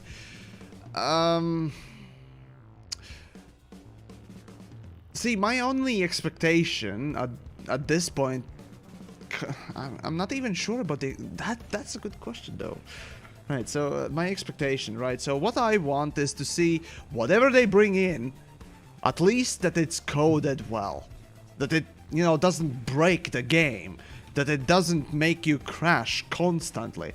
Yeah, there could be bugs here and there on the, you know, the launch, what not else. But if there are, like, literally game crashing, you know, bugs and the levels of just ineptitude that make you question the capability of their, you know, team, no, that's not acceptable. I don't want to, you know, just say that, oh, what do you expect from the patch day, right? As many people often are dismissive about the shit. No, that shouldn't be a norm, right? You do an update and it works. That should be the standard.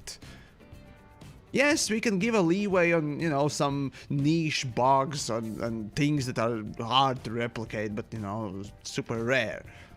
But not just literally a couple of minutes fucking breaking every time, right? No, right? I don't think that's too much to ask, now is it? So that's all I really want, and seeing the results of fleet carriers, seeing the results of the past updates from, you know, developers, it's just... it's gonna probably have that. And not even... I'm wondering the whole take of rewriting the whole thing as it is claimed for the 2020 update. Like they claim they are rewriting a lot of the code base from scratch, and I don't know if I shall believe that or if they're really doing that, and if they're doing that, how many bugs that have already been fixed are reintroduced. Yeah. Right, and loyalty as, yeah, right, so when did that actually became a norm? Okay, go to pretty much any game forums, right, or Reddit, and, you know, on launch day of something new. And, you know, look around and see whether or not there are big crashes. Back in the day, for example, for me, right, and with Elite Dangerous as well, but I was playing PlanetSide 2, right? And after a while, a lot of just updates became just massive bug fests, right? Every patch day was a bug fest. It had massive networking issues and so on and so forth, right? These things are in a way predictable, and these things can be avoided, right? And yet just everyone thinks, okay, it's just a patch day, right? Oh, server's gonna be unstable because everyone's playing. And yeah, you can expect that, but that is an avoidable problem. That can be avoided and has been. No, okay, you can say, yeah, not even, you know, something like Overwatch, which, as a matter of fact, I've actually also played on launch, even in betas, as a matter of fact, I did play it. I was one of the few Latvians who actually got in there, right? But yeah, it's just... No. Something as small as in a community as an Elite Dangerous, yeah, you can avoid these things. And then PlanSide 2 back in the day, it's just test your shit. That's the thing. I'm willing to give, you know, leeway for some mistakes, but not just the level of just constant fuck-uppery that, especially for Elite these days, has become every fucking update. Even after fucking betas. So, yeah. That's... with Elite Dangerous, it's been a common thing, as a matter of fact, as well. Depends, of course, what type of, you know, community you are in, but... I try to, you know, raise as much stink as I can when I see something I don't like, right? So, and those sort of patch days are a big eyesore oftentimes. And I don't want that, right? The same thing. It's not good enough that, well, you're trying. And actually, there is an MO with Frontier Developments in general, right? As the whole company for Planet Coaster, for every other game that they have, right? They release an update. You know, unless it's completely game-breaking levels of shitfest, right? They will not fix it until the next week when they have a scheduled touch-up patch, if you will. I hate that about Frontier so fucking much. With Elite, it's very common, at least it used to be, that basically they release, you know, an update, and then basically they just literally take their sweet-ass fucking time to deliver a relatively simple fix or hot fix, which is, you know, a more common thing to see, or, you know, patch for an update, day one patch, or even 0 hour patch or something like that, right? Just come on. And James, you came in to say hi and now you gotta go. Oh, well, take care then. I'll see you around. And but yeah, that's the thing. And yeah, it's also the fact that, yeah, hey, you could have tested this more, couldn't you? Right? Wow. It's just that developers are often not given enough time. Crap. There we go. That's... Actually, yeah, now that I think with it, is kind of an annoying thing, because rushing development is a thing that Frontier does quite a bit. And they have been, you know, not only on the Elite side of things, there have been multiple things, right? So yeah, they've shown that they are not interested in exactly making sure that the content is absolutely, you know, spot on. It's just, good enough. Good enough. Everything's good enough, right? Well, if there is one thing I try to do on my videos and so on and so forth, I do try to actually go out and, you know, make the video pretty. I try to make it as reasonable within the time period as possible, and within my own capability, you know, as much as I can, entertaining for folks. Well, there are times when I try to experiment and it completely flops, but, you know, that's part of the learning curve, sure. But, you know, when it comes down to development, it's just, come on, guys, you have all time in the world, just make it. Anyways, let's see, Komodo Meerkat? Yes, Commando Meerkat. There we go. I only got into Elite last May. Off to work due to issues. Anyways, you keep it sane. Oh, well, you take care, dude. And stay safe, you know. Actually, there was a question from... Fudgemaker, right? So, Yamiks, I'd be more afraid of the DLC being something so disconnected from the player base or something far away from the core of the game, which is flying the spaceship. The thing is, with Elite Dangerous, or rather, you shouldn't be too afraid to introduce something completely new, right? Just because the game is about, you know, space ninjas and what else doesn't mean that you can introduce something silly as, you know, a hoverboard, you know, mini game. Warframe, by the way. I'm talking about Warframe, right? These things can be fun and can be made pretty nice, you know, an enjoyable part of the game. Even though, you know, you expect everything in that one game to be in a one specific way. The thing is, as you know, I don't particularly care what is being introduced as long as it's, first of all, introduced within the reason. It's introduced well. And of course, it works. You know, it's done with effort rather than just a slop or rush job or what else, right? I much rather have something that is done well and maybe not make too much sense rather than a rush job that is what you would expect. Like, let's say, decent space legs. Decent space legs I would prefer rather than basically a half-broken piece of shit ship. Right? That basically animations are all borked and the only proper thing you have is a model. Everything else, you know, it instead of going forward with forward thrust, it goes sideways.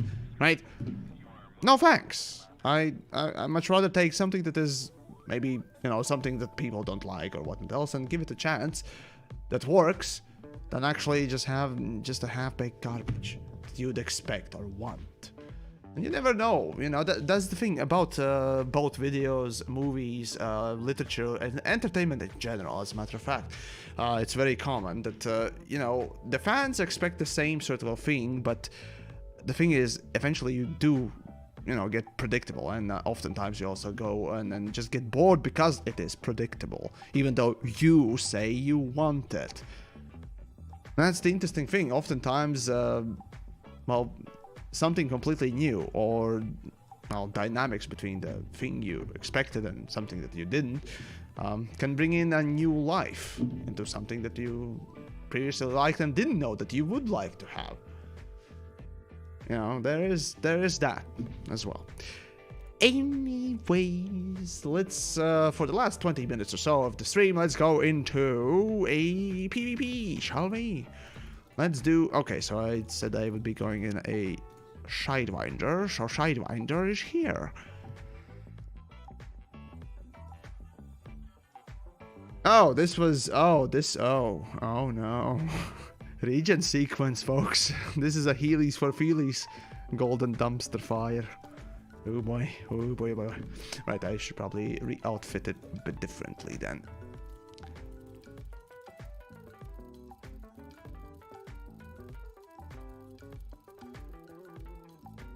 Alright.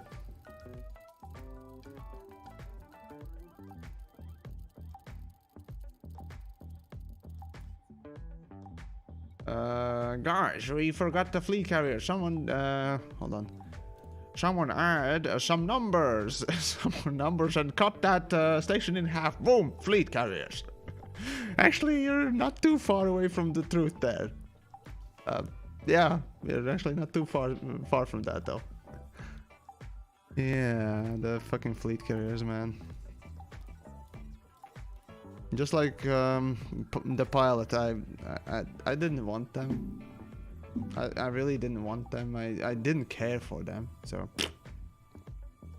again, I said multiple times, I'd much rather have a pure well, quality of life and just bug fixing year, which is a typical maintenance phase year, which this was also.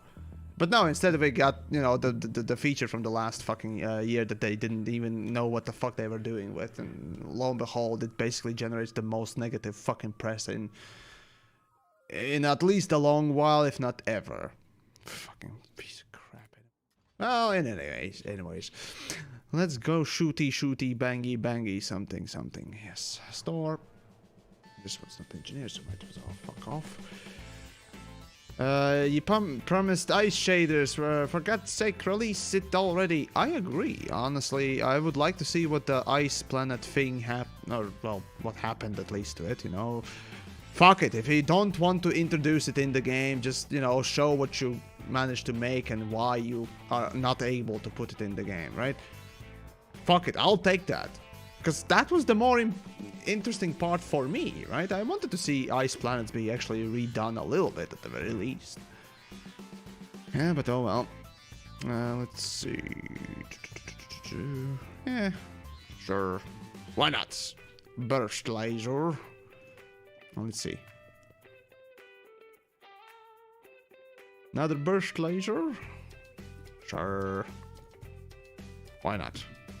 What do I got? Transfer. I got shields. Some kind of shield. Yes. Sell this thing. Give me a moment.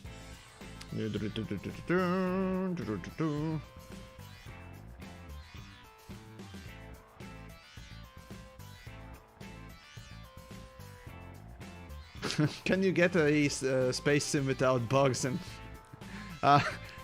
no. No. Sorry, no. This is typical for space sims to be quite grindy as well, which is the most disgusting part, to be honest. But oh well, that's, you know, just my personal preference there. Let's see. Yoink. Okay. Transfer? Do I have shield? No. Damn it. Come on, give me a shield. Something. Just anything. Shield. Shield. That'll do good. I guess. Alright. Well, let's go shooty, bangy, something. Yes. Okay, that's out of field maintenance. Oh, right, I built this for Targoid killing. By the way, yes, I have killed, what was it? It wasn't the Basilisk, it was the Cyclops in a Sidewinder. I'm kind of proud of that myself, so yay. Oh wait, no, was it? Did I kill Basilisk with this thing? No, probably didn't. Keep fucking forgetting what I did. But anyways, it was very challenging, and I do recommend Targoid fighting myself. It truly is one of the more interesting parts of Elite for me. It's just, you know, it's a boss battle, and it's pretty decently made boss battle too. It's kind of repetitive, but I mean, it's better than anything else in combat, to be honest, aside from, of course, PvP, which is often not very predictable. So, that's kind of hit and miss oftentimes. Anyways, I am in solo, yes. So, switch to open. Jake, well, hello to you as well. Let's see. Open. So, let's see who's around. Probably everyone's gonna gank up on the little Sidewinder piloted by the Space Latvian, but oh well.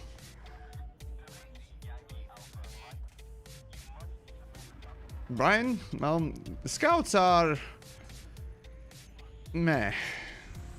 I mean, it works, but eh. Let's see, Caleb, right, also I see then chats and ice planets would be nice to rework back in 2017. Yeah, I suppose. Lexi, hey, the squishy fishy. Oh, I appreciate you subscribing there on the Twitch side, really do. Alright, so I'm in open. Let's see, what do we have? Oh, just, come on. Let's see, did I got everything done on my controls? Targeting, yes. Yep. Okay, everything's fine. Alright, I'm gonna be using a bit different controller now. So, we'll see how this, you know, kind of goes.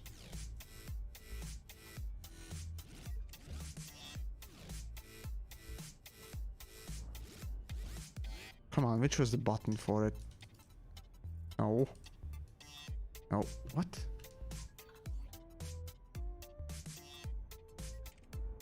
Oh, for fuck's sakes, did I set it up wrong? What the hell? Anyways, I'm in open in Shinrata Desert. Uno momento. Need to take a look. Oh, now I know. Wait, now. It's on board. Yeah, it's on board. What the hell? Oh, what the hell? Whatever. Let's see. I go fourth.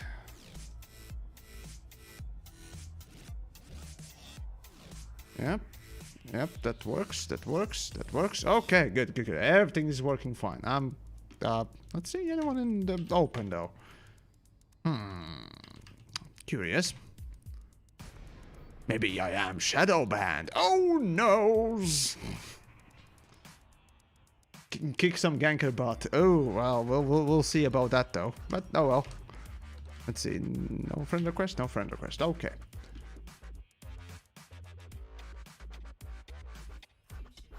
There we go. You still do Suicide Binder Brawl sometimes, MX? Or was that... I was Exigeous who does the... What is it? The Sidewinder Fight Weekends, or what was the thing? God damn it. He had a pretty decent name for it, as a matter of fact. Sidewinder Slaughter. There we go. Yeah, that's the one. And I can recommend it. Not seeing anyone in Super Cruise. Am I seriously in open? I mean, I am. Where is everyone? Okay, that's a... Wait, that's not even a player.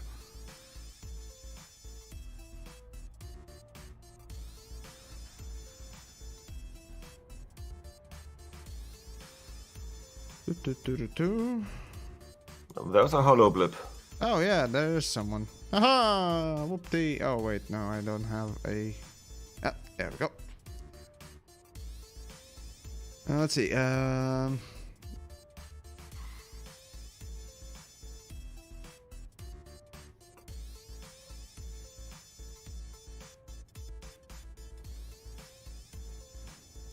Anyways, right, I was reading comments there. What would you say is your favorite large PvP ship? Thanks for the... thanks, by the way, for the entertainment. Ah, yes, of course. Right, so the best PvP large ship, obviously, is a cutter. There's just no contest for it, really. The amount of fucking shields you can have on the damn thing is just OP as fuck. You're never gonna go through those, so yeah, good luck with that. It does really suck, frankly. It does really suck. I mean, it's... yeah, there you go. On the con, yeah, sure, it has slightly more damage. So does Corvette, but... when Cutter has so much speed and so much, you know, shields... you can just fuck off, like literally. Hello guys, and I'm gone, basically. Just whizzing by and whatnot else. Alright, so... that's the unfortunate thing of engineering, isn't it? They just... yeah, they've made it just too fucking intrusive and unbalanced as hell, and never cared to balance it and blah blah blah. Katarine got shit on reverb cascades though. That 400 something meter a second straight line speed says otherwise. Okay, you shoot torpedoes, the person recognizes that you shoot torpedoes. He just runs away. Now what? Yeah, that's kind of the issue. So yeah. I wish the game wouldn't have engineering. I agree. Very true. Engineering, when it comes down to it, it causes more problems than, you know, offers good solutions or interesting gameplay. If it was balanced, yeah, sure, maybe. I know what it is supposed to meant to do, which is a really cool idea. Really cool idea. You know, make basically ships even more customizable, which is super good idea. The execution is just horrendous. Well, if it was properly balanced. Exactly. Gamers Cafe, right? So Frontier has stuck you on your own server because you don't like because they don't like your videos. I have a feeling you might be right. Oh no. Alright, let's see if I can re-jump, maybe.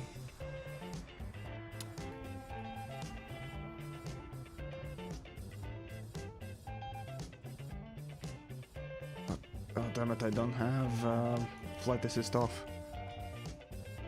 Yeah, I don't have flight assist off. Damn it! Need to set button. Alright. That's that. That stream of yours yesterday with Drew Vega was a little bit a surprise, a positive surprise. Oh yeah, right. I did something with a few folks. So yeah, it was interesting. Sure. Let's see. I was kind of still, you know, depressed yesterday after seeing the changes, because again, I still see, you know, I look at the changes, I see, oh, they reduced things by 90% things and what the else and blah blah blah blah blah, and you know, obviously some people who won't investigate further will be like, oh, that's so cool, that's a good thing, while still not realizing that those numbers mean nothing and the real problems are still in there, as in, you know, and so on and so forth. Now, I was like, okay, they basically will have positive response from people and they will think that that's okay and they can push that for the next beta, you know, giving the wrong impression of the actual issues of, or rather still persisting issues of fleet carriers, and just, you know, be satisfied with the majority accepting the status quo. But they shouldn't. And in a way, I guess I should, you know, say that again, no matter what numbers they really changed for fleet carriers right now, there are still problems. The things that they said that they would be introducing, the only two things, good things that they said they would be putting and changing, that is the cooldown and spin up times for between jumps. I mean, if you have to have that feature, and technically you do have to have that feature, alright, have it. Fine, sure, why not? In 20 minutes you can still go further than 500 light years, but it's close to what, you know, a fleet carrier does. Alright, fair enough. That's good balance. Well, not good, but it's okay balance. There you go. And the other one is universal cartographics is going to be placed on fleet carriers for the next beta. So that is what everyone wanted. So that is finally an okay thing for explorers. And now we can talk about fucking exploring with fleet carriers. Everything else, numbers changed, but realistically speaking, nothing changed really. It's just a few numbers got, you know, altered by what seems to be a drastic amount, but it's not drastic enough. You know, upkeep must be removed. That still stayed in. Decommissioning penalties, those must go out and be a simple flat 15% loss if you decide to sell fleet carrier. That's it. Not a fucking depreciation simulator or the additional loss of credits per fucking light year that you're, you know, not next to a starport that essentially sells the fucking fleet carriers. So that's just shit. And looks like open is empty today. I don't know. Maybe I just am not instancing with people, or I'm shadow banned. Who knows? Yeah. I'm just going to Shin and have a look what it's saying on my end. Then. Well, technically we are friends, so technically I think we should be able to see each other. Yeah, see, I actually have plenty of friends in my list in Shinrarta. I see none of them. I assume, at least.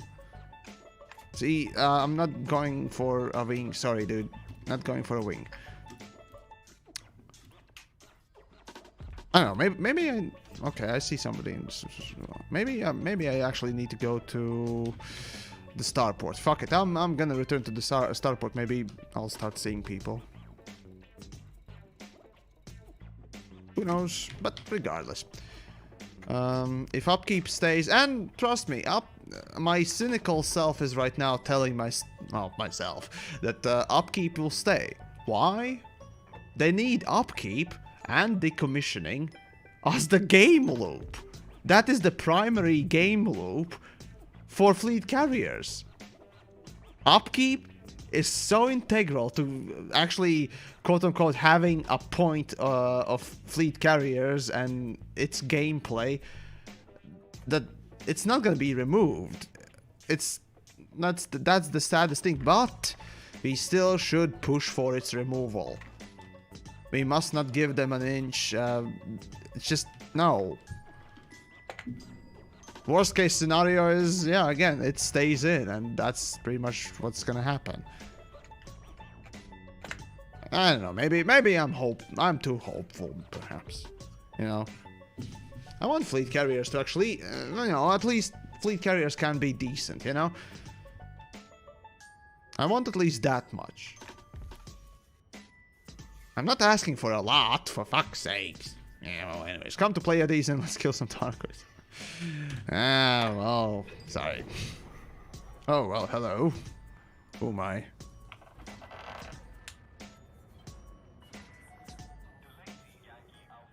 Woohoo!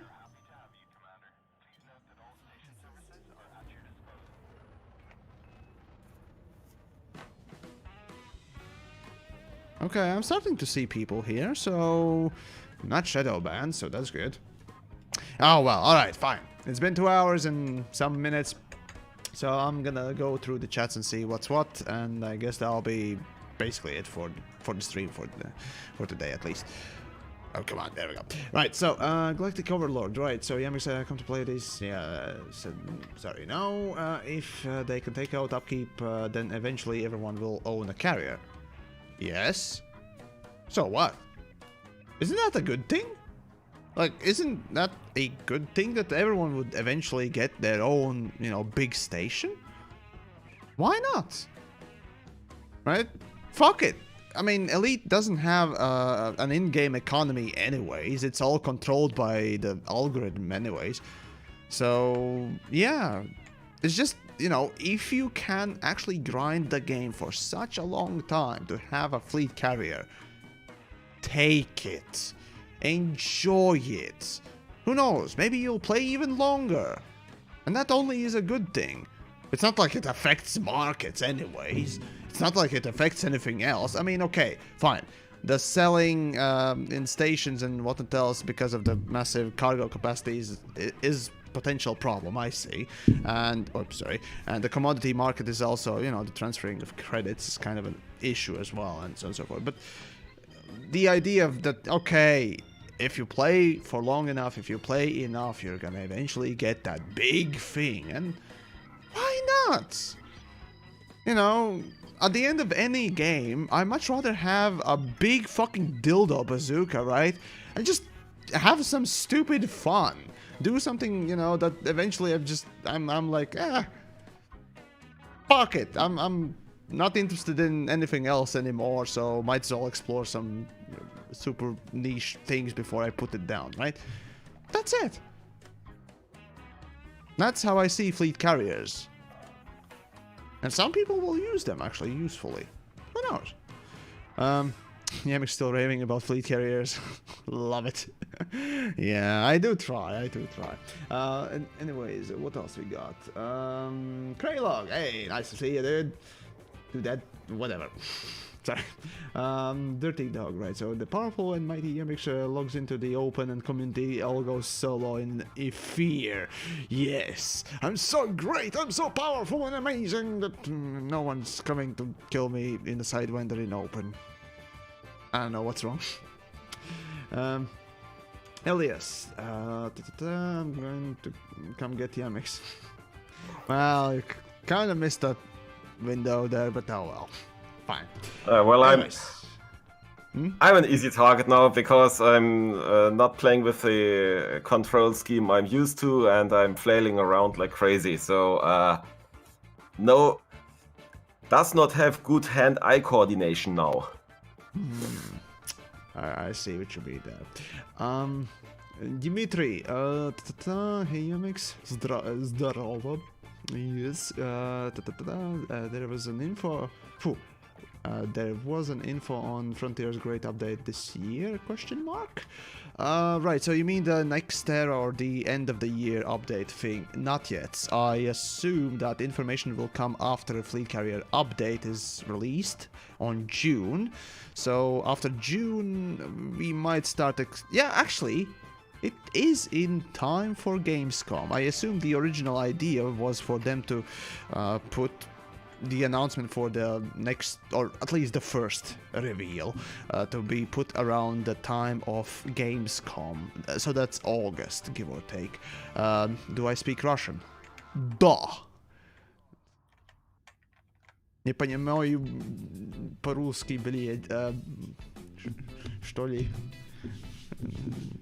Большой дурак, блядь. Понятно. But yeah, anyways, oh god, I don't remember Russian much, sorry. Oh god, it's just making fool of myself. But anyways, right, but yeah, I'd assume around Gamescom that's what we can expect from Frontier, at least news about the next thing. Before that, highly doubt anything else will come out. Anyways, error something. I assume you. Oh god! Oh wow! Oh god! And cue the squeaks. Let's just let it go.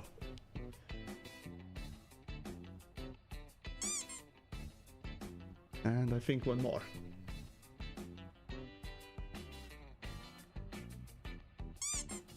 There we go. I think that's it. Gossard, thanks for gifting the subs there for... Oh god, how many did you get? 5, huh? Yeah, that's it. Okay, here we go. Right. That's enough of squeaks there. So seriously, appreciate you being super generous today. That was awesome. Seriously, I don't know what to tell you really. Oh, and that Sidewinder is pooping. Oh my. Yeah, and Gamescom was cancelled. I was actually willing to go for Gamescom this year, right? Well, not in this time, obviously. So Gamescom is pretty much. But oh well. It would have been pretty interesting, but oh well, the world is what it is, so yeah. Any other little things that I missed? Right, so error. I assume YamiKs has been trying to instance with you for 5 minutes. Yeah. Yeah. What can I say? It is what it is. Anyways, do you think Spacelux should be the old school plan side too? Slightly different, of course. And I have no expectations. I don't want to speculate. I just want to see something done well. The thing is, you can make a game well, and as long as you do that, you will have fans, right? And you might even convince people that would normally not play your thing, you know, just give it a try perhaps, right? Why not? All I want is just a good goddamn game, you know, something that is not broken or unbalanced, or, you know, developers that care about it and shit. So, you know, and oh god. Go side. If I got that right. Anyways, everyone fears the mighty Sidewinders, especially if they have Heelys for feelies. I shit you not. It's the most treacherous fucking thing out there.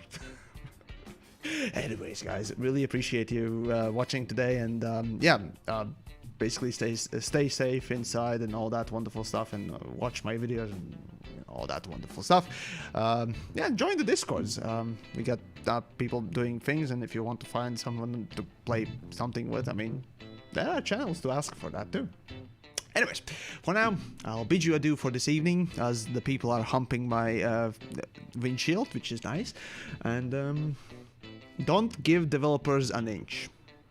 Ask for removal of upkeep and other things that you feel need to be changed. I yeah, I would say that is very important thing. Just don't give them an inch.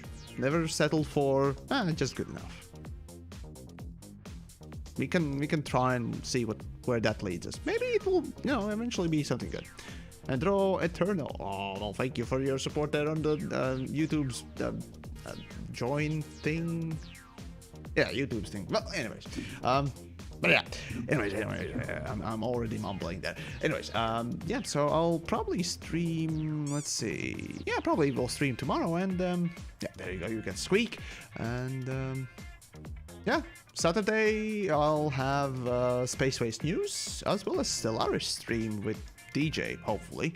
And yeah, if you enjoyed Stellaris, which I do recommend, it's a well, not the best performing game. It's definitely a good game. So yeah, that aside, well, yeah, if you want to support a bit more, there's also Patreon link down below, merch store and what it does, and some other things down below. And I guess that's about it. Big thanks to everyone who came along, Indicator, Dotton, and Remo there from Discords and all that, so yeah, it's really appreciated. Lily, nice to see you as well, and well, I think, yeah, take care, basically. Oh, and actually, I'll give you one reference from a movie that I watched yesterday. Be excellent to each other and party on, dude. Internet cooking goes to the person who knows what which movie it comes from.